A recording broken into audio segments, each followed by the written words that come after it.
Hey, I'm Jordan Bassi. I play drums, keyboards, and a little bit of guitar in the band.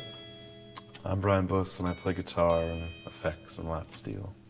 And together we make Young People. Young People derives from Carl Gustav Jung, a Swiss psychologist. Basically, we're trying to say young in youth, meaning a forward-thinking, younger people. We define our sound as progressive post-rock, reaching across a lot of influences we've grown up with and what we're into currently. The music we make is the first time we've taken a step back from a technical approach to music, and we just try to find ways to make it as big as possible while keeping it the two of us. A lot of our influence and political values come from Jungian beliefs, as well as animal rights. That's a huge part of it, being both of us vegetarians.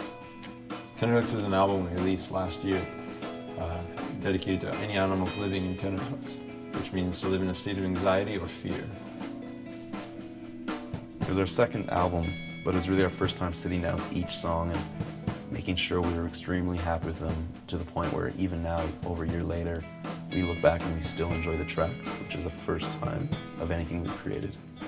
We have April of 2013 scheduled to record in Montreal at the Hotel Tutango studio.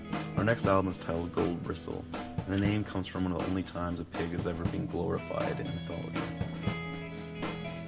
The concept behind the album is it's a children's story that we're writing ourselves. It's about a family of pigs that are growing up in a farm, and none of them really grow up old because they get shipped away to a place they don't really know.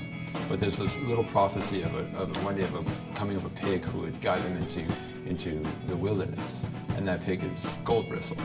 The new album will be produced by Howard Billington, who's worked with a couple of our favorite acts, Arcade Fire and Godspeed You! Black Emperor. For us, it's a little piece of Canadian history, really.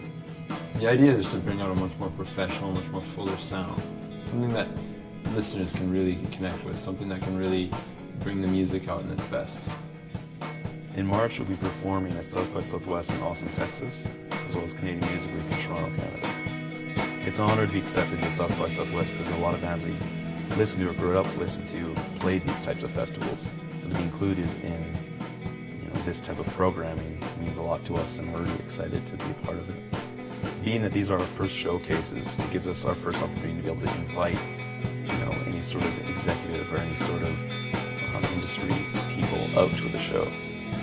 Making music for us, I think, is just a way to make life a little bit more enjoyable for us and for anyone around us or anyone who wants to listen. I could see our music going down other political paths like humanitarianism or environmental, but for the time being it just feels like animals, especially in Alberta, when beef is like the main export, beef and oil, we have a lot to yell about. Yeah, and those are the people that are probably going to fund us, so we don't want to make enemies here.